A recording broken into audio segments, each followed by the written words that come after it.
Bonsoir à tous et joyeux Noël à chacune et à chacun. Que cette fête de la Nativité que nous nous apprêtons à vivre ensemble soit pour vous un moment de grande paix, de grande joie.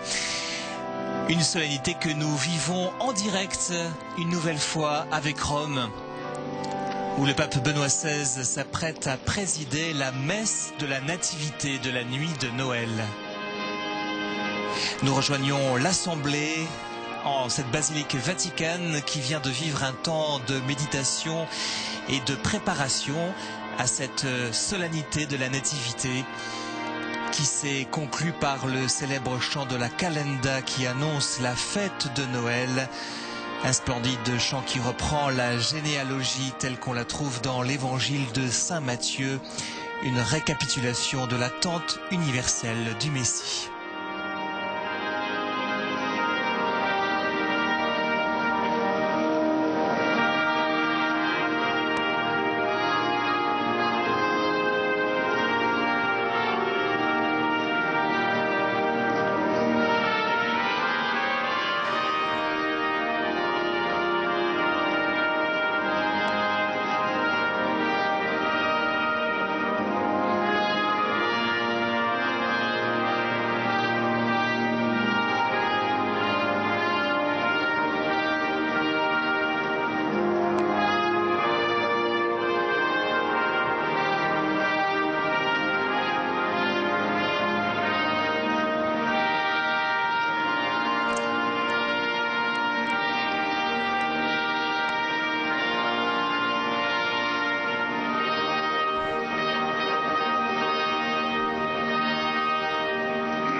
Le pape Benoît XVI, qui n'aime pas se coucher trop tard, vous savez, a devancé depuis 3 ans l'heure de la messe de la nuit. Il a devancé de minuit, où elle était célébrée traditionnellement, à 22 h. Et KTO est donc la seule télévision française à retransmettre cette messe de la nuit de Noël en direct depuis Rome, en la basilique vaticane.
Le Seigneur m'a dit, tu es mon fils, moi aujourd'hui, je t'ai engendré.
In nomine Patris et Filii et Spiritus Sancti.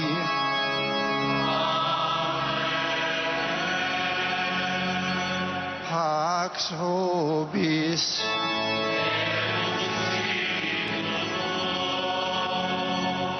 Fratres agnoscamus peccata nostra, ut aptissimus ad sacra mysteria celebranda.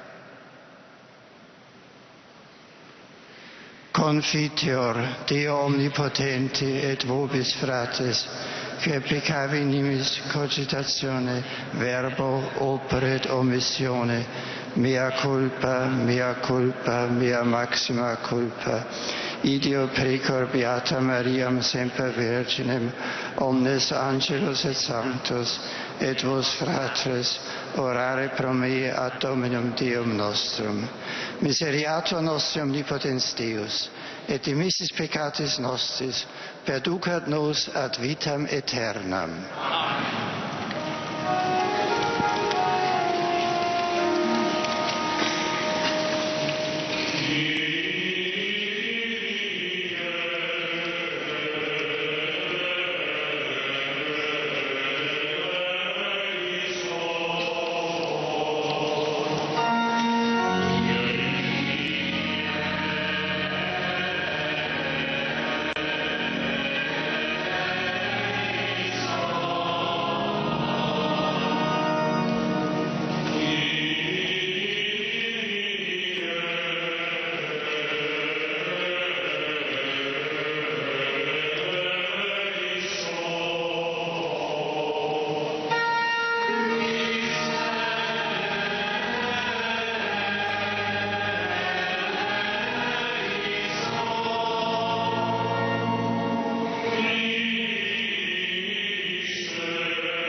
Gloria in excelsis Deo.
qui hanc sacratissimam noctem, veri luminis fecist illustratione clarescere, taque sumus, ut cuius in terra mysteria lucis agnovimus, eius quoque gaudis perfuramur in cielo, qui tic vivit regnat in unitate Spiritus Sancti Deus, per omnia saecula saeculorum.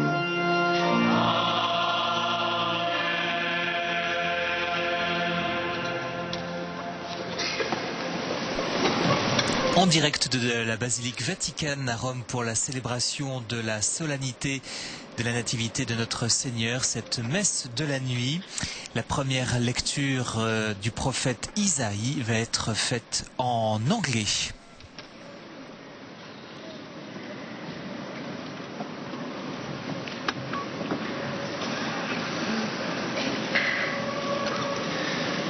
A reading from the prophet Isaiah. The people that walked in the darkness has seen a great light. Le peuple qui marchait dans les ténèbres a vu se lever une grande lumière. Sur ceux qui habitaient le pays de l'ombre, une lumière a resplendi. Tu as prodigué l'allégresse. Tu as fait grandir la joie. Ils se réjouissent devant toi comme on se réjouit en faisant la moisson, comme on exulte en partageant les dépouilles des vaincus. Car le joug qui pesait sur eux, le bâton qui meurtrissait leurs épaules, le fouet du chef de corvée, tu les as brisés comme au jour de la victoire sur Madian. Toutes les chaussures des soldats qui piétinaient bruyamment le sol, tous leurs manteaux couverts de sang, les voilà brûlés. Le feu les a dévorés. Oui, un enfant nous est né, un fils nous a été donné. L'insigne du pouvoir est sur son épaule. On proclame son nom, merveilleux conseiller, Dieu fort, Père à jamais, Prince de la paix. Ainsi le pouvoir s'étendra, la paix sera sans fin pour David et pour son royaume. Il sera solidement établi sur le droit et la justice dès maintenant et pour toujours. Voilà ce que fait l'amour invincible du Seigneur de l'univers. Verbum Domini.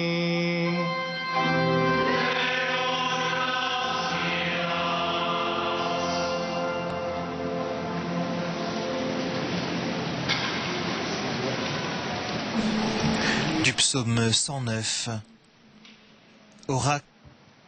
Oracle du Seigneur à mon Seigneur, siège à ma droite, et je ferai de tes ennemis le marchepied de ton trône.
Sit Dominus Domino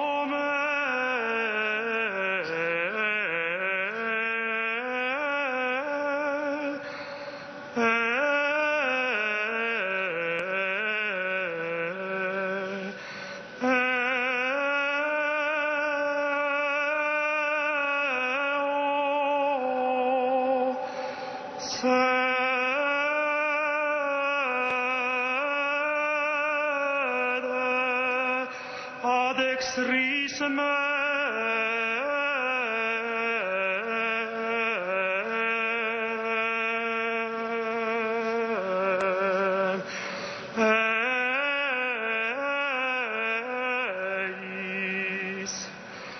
donec ponam inimicos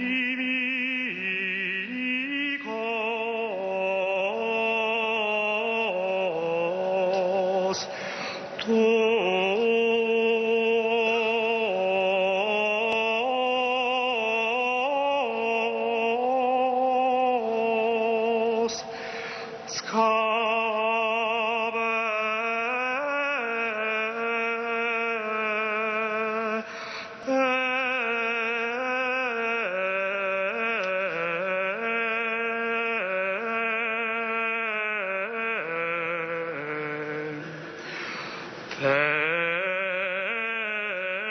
pedum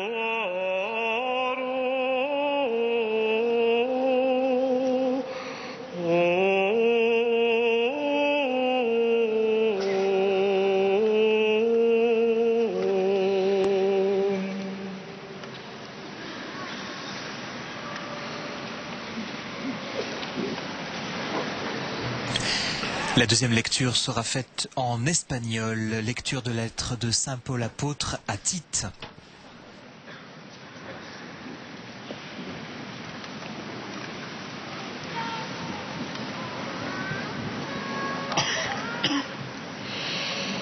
Lectura de la carta del apóstol San Pablo a Tito. Ha aparecido la gracia de Dios que trae la salvación. La grâce de Dieu s'est manifestée pour le salut de tous les hommes.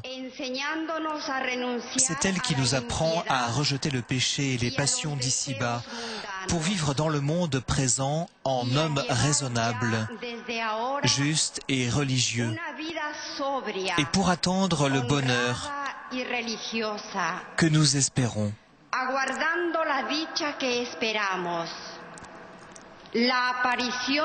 Quand se manifestera la gloire de Jésus-Christ, notre grand Dieu et notre Sauveur.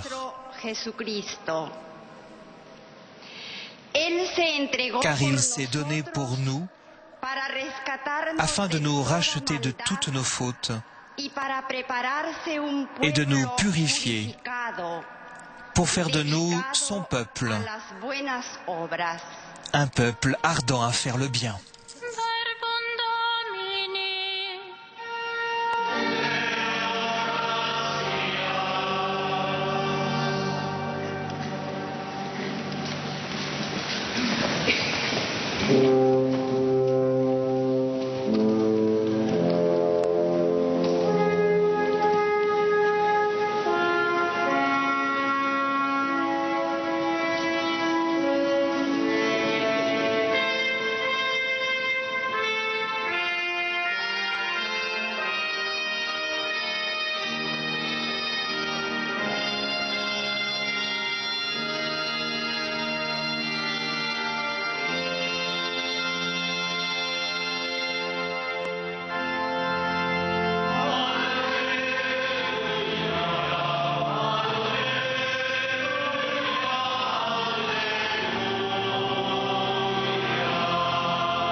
Dominus vobiscum.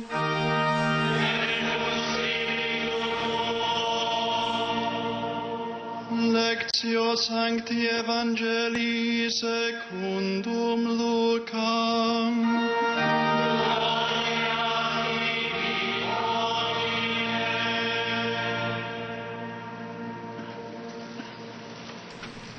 Lecture de l'Évangile selon saint Luc.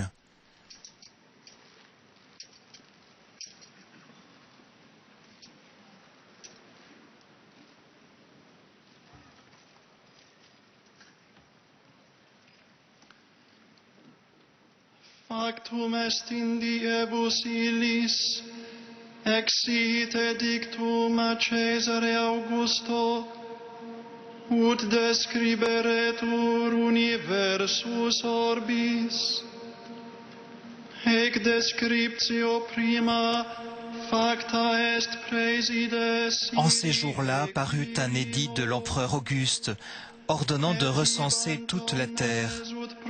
Ce premier recensement eut lieu lorsque Quirinius était gouverneur de Syrie, et chacun allait se faire inscrire dans sa ville d'origine. Joseph, lui aussi, quitta la ville de Nazareth en Galilée pour monter en Judée, à la ville de David, appelée Bethléem, car il était de la maison et de la descendance de David. Il venait se faire inscrire avec Marie, son épouse, qui était enceinte.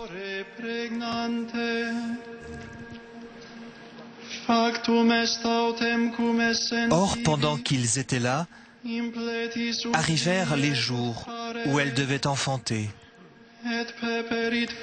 Et elle mit au monde son fils premier-né. Elle l'emmaillota et le coucha dans une mangeoire, car il n'y avait pas de place pour eux dans la salle commune. Et pastores erant in regione eadem, vigilantes et custodiantes. Dans les environs se trouvaient des bergers qui passaient la nuit dans les champs pour garder leurs troupeaux.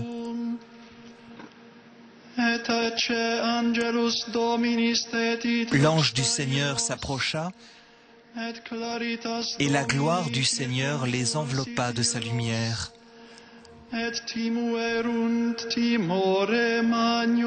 Ils furent saisis d'une grande crainte. Mais l'ange leur dit: ne craignez pas,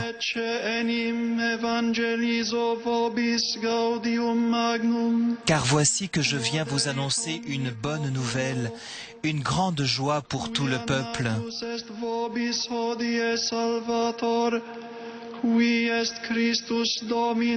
Aujourd'hui vous est né un sauveur dans la ville de David. Il est le Messie, le Seigneur. Et voilà le signe qui vous est donné. Vous trouverez un nouveau-né emmailloté et couché dans une mangeoire. Et subito facta est cum angelo multitudo militiae celestis. Et soudain, il y eut avec l'ange une troupe céleste innombrable qui louait Dieu en disant: gloire à Dieu au plus haut des cieux, et paix sur la terre aux hommes qu'il aime.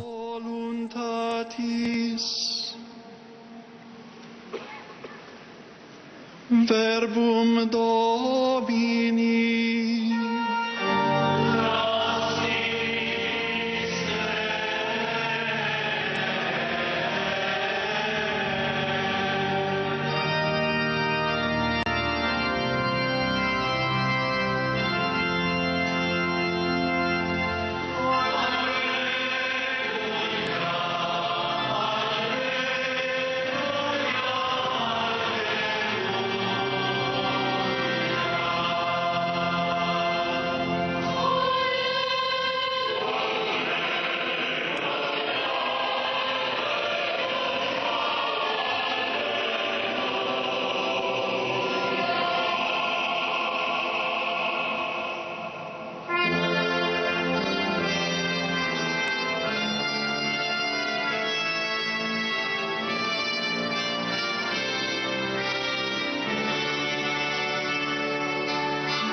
En direct de la basilique Vaticane Saint-Pierre de Rome, où Benoît XVI préside la messe de la nuit de Noël en cette solennité de la Nativité de notre Seigneur.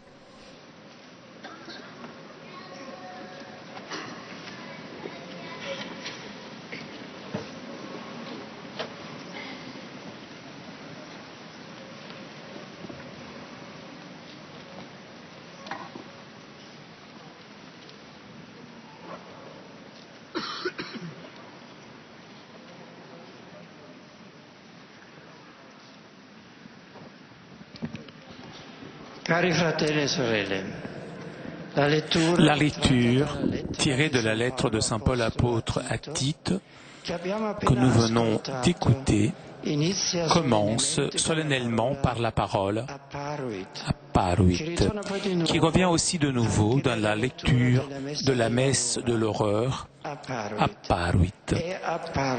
Il est apparu. C'est une parole programmatique par laquelle l'Église, d'une manière synthétique, veut exprimer l'essence de Noël. Dans le passé, les hommes avaient parlé et créé de multiples manières des images humaines de Dieu. Dieu lui-même avait parlé sous des formes différentes. Mais quelque chose de plus s'est produit maintenant. Il est apparu. Il s'est montré. Il est sorti de la lumière inaccessible dans laquelle il demeure. Lui-même est venu au milieu de nous. C'était pour l'Église antique la grande joie de Noël. Dieu est apparu. Il n'est plus seulement une idée, non pas seulement quelque chose à deviner à partir des paroles. Il est apparu. Mais demandons-nous maintenant, comment est-il apparu? Qui est-il vraiment? La lecture de la messe de l'horreur dit à ce sujet: apparurent la bonté de Dieu et son amour pour les hommes. Pour les hommes de l'époque pré-chrétienne, qui face aux horreurs et aux contradictions du monde, craignant que Dieu aussi ne fût pas totalement bon, mais pouvait sans doute être aussi cruel et arbitraire, c'était une vraie épiphanie, la grande lumière qui nous est apparue. Dieu est pure bonté.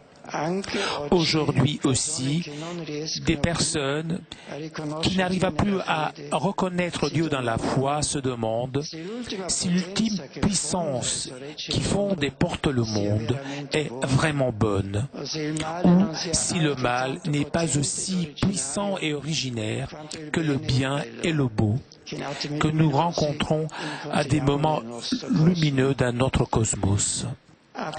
Apparut la bonté de Dieu et son amour pour les hommes. C'est une certitude nouvelle et consolante qui nous est donnée à Noël.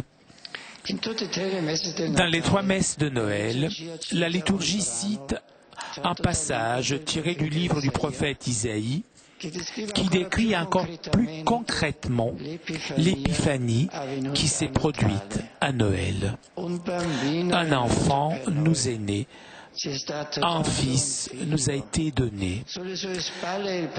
L'insigne du pouvoir est sur son épaule. On proclame son nom, merveilleux conseiller, Dieu fort, Père à jamais, Prince de la paix. Ainsi le pouvoir s'étendra, la paix sera sans fin. Par ces paroles, nous ne savons pas si les prophètes a pensé à un enfant quelconque né en son temps historique. Cela semble pourtant impossible. Ce texte est l'unique de l'Ancien Testament dans lequel il est dit d'un enfant, d'un être humain. Son nom sera Dieu fort, Père à jamais. Nous sommes en présence d'une vision qui va beaucoup plus au-delà du moment historique vers ce qui est mystérieux, placé dans le futur. Un enfant, dans toute sa faiblesse, est Dieu fort. Un enfant, dans toute son indigence et sa dépendance, est Père à jamais. Et la paix sera sans fin. Le prophète en avait parlé auparavant comme d'une grande lumière, et au sujet de la paix venant de lui, il avait affirmé que le bâton de l'oppresseur, toutes les chaussures de soldats qui pétinaient bruyamment sur le sol, tout manteau roulé dans le sang serait dévoré par le feu. Dieu est apparu comme un enfant. Par cela même, il s'oppose à toute violence et apporte un message qui est la paix. En ce moment où le monde est continuellement menacé par la violence, en de nombreux endroits et de diverses manières, où il y a toujours encore des bâtons de l'oppresseur et des manteaux roulés dans le sang, nous crions vers le Seigneur. Toi, le Dieu fort, tu es apparu comme un enfant et tu t'es montré à nous comme celui qui nous aime et celui par lequel l'amour vaincra. Et tu nous as fait comprendre qu'avec toi, nous devons être des artisans de paix. Nous aimons ton être enfant, ta non-violence, mais nous souffrons du fait que la violence persiste dans le monde. C'est pourquoi que nous te prions aussi. Montre ta puissance, ô Dieu, en notre temps, dans notre monde. Fais que les bâtons de l'oppresseur, les manteaux roulés dans le sang et les chaussures bruyantes des soldats soient brûlés, qu'ainsi ta paix triomphe dans notre monde. Noël est une épiphanie, la manifestation de Dieu et de sa grande lumière dans un enfant qui est né pour nous. Né dans l'étable de Bethléem, non pas dans les palais des rois. Quand, en 1223, Saint François d'Assise célébra Noël à Greccio avec un bœuf et un âne et une mangeoire pleine de foin, une nouvelle dimension du mystère de Noël a été rendue visible. François d'Assise a appelé Noël la fête des fêtes, plus que toutes les autres solennités, et il a célébré avec une prévenance indicible. Avec une profonde dévotion, il embrassait les images du petit enfant et balbutiait des paroles de tendresse à la manière des enfants, nous raconte Thomas de Celano. Pour l'Église antique, la fête des fêtes était Pâques. Dans la résurrection, le Christ avait ouvert les portes de la mort et il avait ainsi changé radicalement le monde. Il avait créé un Dieu, même une place pour l'homme. Eh bien, François n'a pas changé, il n'a pas voulu changer cette hiérarchie objective des fêtes. Toute la structure de la foi centrée sur le mystère pascal. Toutefois, par lui et par sa façon de croire, quelque chose de nouveau s'est produit. François a découvert avec une profondeur toute nouvelle l'humanité de Jésus. Cet être homme de la part de Dieu lui a été rendu évident au maximum au moment où le Fils de Dieu, né de la Vierge Marie, fut enveloppé de l'ange et fut couché dans une mangeoire. La résurrection suppose l'incarnation. Le Fils de Dieu comme un enfant, comme un vrai fils d'homme. Cela toucha profondément le cœur du Saint d'Assise, transformant à la fois un amour. Apparut la bonté de Dieu et son amour pour les hommes. Cette phrase de saint Paul acquérait ainsi une profondeur toute nouvelle. Dans l'enfant, dans l'étable de Bethléem, on peut pour ainsi dire toucher Dieu, le caresser. Ainsi, l'année liturgique a reçu un second centre dans une fête qui est avant tout une fête du cœur. Tout ceci n'a rien d'un sentimentalisme. Dans la nouvelle expérience de la réalité de l'humanité de Jésus se révèle justement le grand mystère de la foi. François aimait Jésus, le petit enfant, parce que dans ce fait d'être enfant, l'humilité de Dieu se rendait évidente. Dieu est devenu pauvre. Son Fils est né dans la pauvreté d'une étable. Dans l'enfant Jésus, Dieu s'est fait dépendant, ayant besoin de l'amour de personnes humaines, en condition de demander leur note. De demander notre amour. Aujourd'hui, Noël est devenu une fête commerciale dont les sentiments éblouissants cachent le mystère de l'humanité de Dieu. Et celle-ci nous invite à l'humilité et à la simplicité. Prions le Seigneur de nous aider à traverser du regard les façades étincelantes de ce temps pour trouver derrière elles l'enfant dans l'étable de Bethléem, pour découvrir ainsi la vraie joie et la vraie lumière. Sur la mangeoire qui était entre le bœuf et l'âne, François faisait célébrer la Sainte Eucharistie.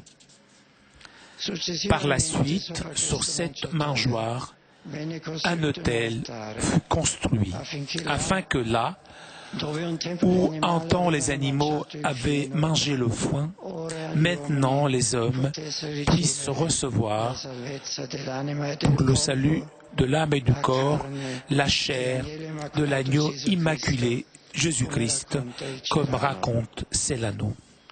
Dans la Sainte Nuit de Greggio, François, comme diacre, avait personnellement chanté d'une voix sonore l'Évangile de Noël.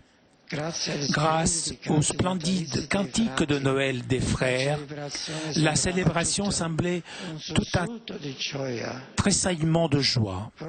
Justement, la rencontre avec l'humilité de Dieu se transforme en joie. Sa bonté crée la vraie fête. Celui qui aujourd'hui veut entrer dans l'église de la Nativité de Jésus de Bethléem découvre que le portail, qui en temps était haut de 5,5 mètres, et à travers lequel les empereurs et les califes entraient dans l'édifice, a été en grande partie muré et demeurait seulement une ouverture basse d'un demi-mètre et demi. L'intention était probablement de mieux protéger l'Église contre d'éventuels assauts, mais surtout d'éviter qu'on entre à cheval dans la maison de Dieu. Celui qui désire entrer dans le lieu de la naissance de Jésus doit se baisser. Il me semble qu'en cela se manifeste une vérité plus profonde par laquelle nous voulons nous laisser toucher en cette sainte nuit. Si nous voulons trouver le Dieu apparu comme un enfant, alors nous devons descendre du cheval de notre raison libérale. Nous devons déposer nos fausses certitudes, notre orgueil intellectuel qui nous empêche de percevoir la proximité de Dieu. Nous devons suivre le chemin intérieur de Saint François, le chemin vers cette extrême simplicité extérieure et intérieure qui rend le cœur capable de voir. Nous devons nous baisser, aller spirituellement, pour ainsi dire, à pied, pour pouvoir entrer à travers le portail de la foi et rencontrer le Dieu qui est différent de nos préjugés et de nos opinions. Le Dieu qui se cache dans l'humilité d'un enfant qui vient de naître. Célébrons ainsi la liturgie de cette sainte nuit et renonçons à nous fixer sur ce qui est matériel, mesurable, touchable. Laissons-nous simplifier par ce Dieu qui se manifeste au cœur devenu simple. Et prions en ce moment avant tout pour tous ceux qui doivent vivre Noël dans la pauvreté, dans la souffrance, dans la condition de migrants, afin que leur apparaisse un rayon de la bonté de Dieu, afin que les touche ainsi que nous, cette bonté que Dieu, par la naissance de son Fils dans l'étable, a voulu porter dans le monde. Amen.